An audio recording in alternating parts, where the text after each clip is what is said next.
Well, we have a prestigious scientist, Dr. Nils-Axel Morner, former head of the Paleogeophysics and Geodynamics department at Stockholm University, the head of the department.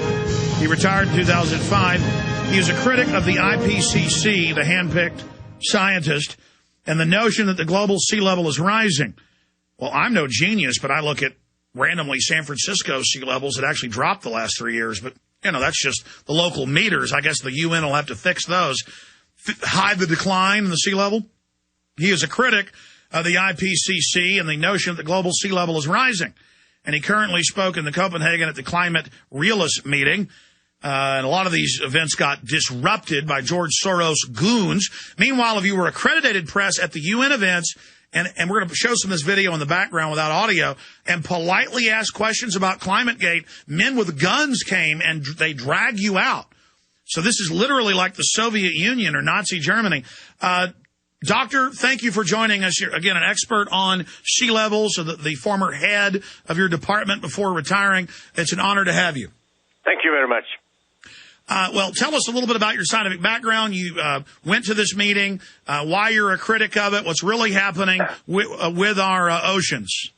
Yes, first of all, I have been working on sea level for 40 years, and I have written 190 peer-reviewed scientific papers, and I have given about 320 scientific lectures at main conferences, most of them as keynote speaker. So I know the subject, and I even got the prize for what I have done in sea level business. So what is the difference between me and IPCC and the others? I am looking in the field. I am looking at the observational facts. The others are fiddling on their computers, playing, and they have something which they want to prove, and then they try to do that.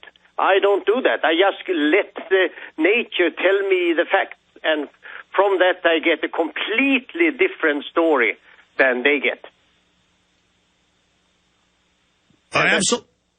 Please continue. Go ahead. Yeah, so for example, I have spent 6 expeditions to the Maldives. Maldives is a wonderful nation of 1,200 small islands. None of them is higher than 2.5 meters above sea level. So they are extremely vulnerable for storms and tsunamis, of course. But the question is sea rising, and will it really flood those islands so they will be wiped out, as IPCC says, in 50 or at the most 100 years? And the answer is sure, absolutely, from sheer field evidence, it's no. Sea level is stable, has been completely stable in the last 30, maybe 50 years. And our group, which was really sea level specialists, we have been running on exposed coast, on swamps, on lakes, in lagoons, all kind of different environments, and on lots of islands, always with the same results.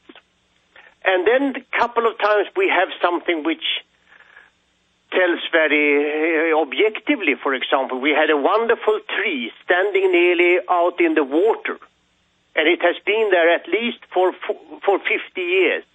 So we know that any slightest little rise in sea level would have wiped it out. And for 50 years, there has not been such sea level rise. So this was evidence. It's the tree. People may lie, IPCC especially, but doctor, how do you get around government officials in scuba gear signing agreements underwater? I mean, all they engage in is frauds. I mean, they say polar bears can't swim and are all dying when their numbers have more than tripled. I mean, these people live, breathe, sleep fraud. They are frauds. I mean, sir, I'm no I'm no sea level expert, top scientist, in the world like yourself, former head of a university on the subject, but I know how to go look at sea level records for Galveston, Texas, San Francisco, California. Yep. I went and randomly did it. They have exact measurements taken by the Coast Guard in the last 100 years from their weather stations. As you know, you have these all over the world, and it showed that in the last 100 years, it goes up a foot, down a foot, up a foot, down a foot, year after year. It's pretty much constant, isn't it? Yes, that's exactly the thing. But the interesting thing with what we were doing in the Maldives, to return to that tree, which was an evidence, and I told the people there, look at your own tree. You knew what happened when we were coming back to shoot a TV documentary in 2003. The tree was down, and I thought, wow, I was wrong. The sea has taken it. But then it was a little restaurant just beside which we used to sit and watch the tree because we liked the tree. And we asked them, what happened with the tree? They said, no. It was not the sea. It was a group of Australian scientists who pulled it down by hand to destroy my evidence. Oh, my gosh. I mean, so this is a group of criminals. All they do is engage in fraud. Yeah, that is how far it sometimes goes. So that's why I recently made a picture out of these things which were revealed in the emails from East Anglia University. That is something which we now see like the tip of an iceberg above the sea level, but beneath it, it's so much shady things. There were enormous quantities, and I gave you one of those. That is the tree. So the president of the Maldives, he has gone out. He has been standing in the water, and he has had his cabinet under the water in order to say that we are being drawn. But why does he say that? Because the moment he says that, first of all, he is invited to Copenhagen. Secondly, his nation is guaranteed a very large sum of money. Yeah, he's been bought off. So describe this tree again. I'm intrigued. So it was a little rock outcrop, like we see in many areas. There was a tree just a foot or so above, and so the outcropping was still there, but they came and knocked down the tree. Yes. I mean, just absolutely vicious criminal creatures. I wish the people at the restaurant would have videotaped these but Jacobins. they were not thinking. I was so happy that I got the right story, and because they had been upset because they also liked it, and I know precisely, by the way, that it was a month or two before me. There was a group, and I know exactly which group it was, which visited the islands, and they went there in order to, so to say, contradict me. But they couldn't do it.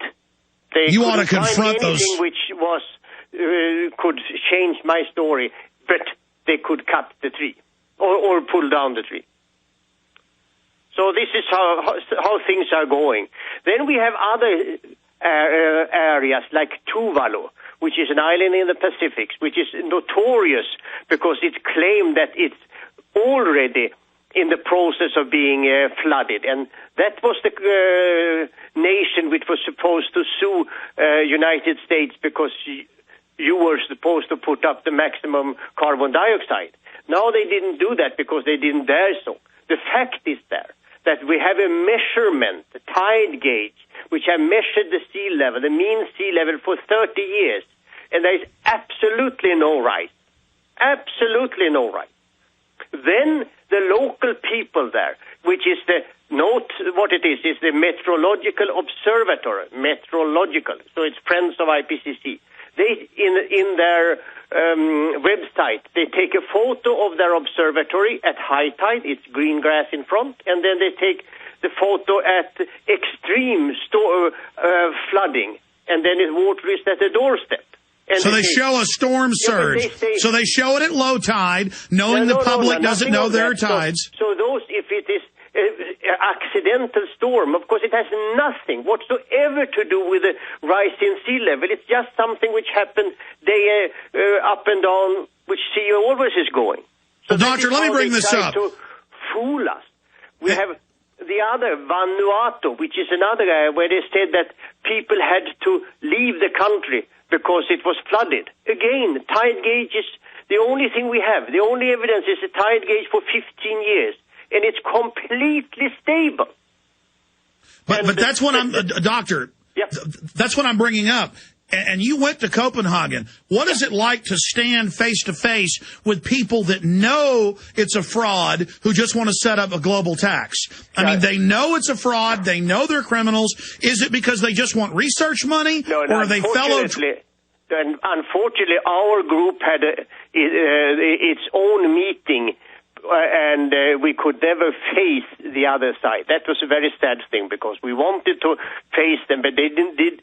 The other side didn't want to see us or hear about us.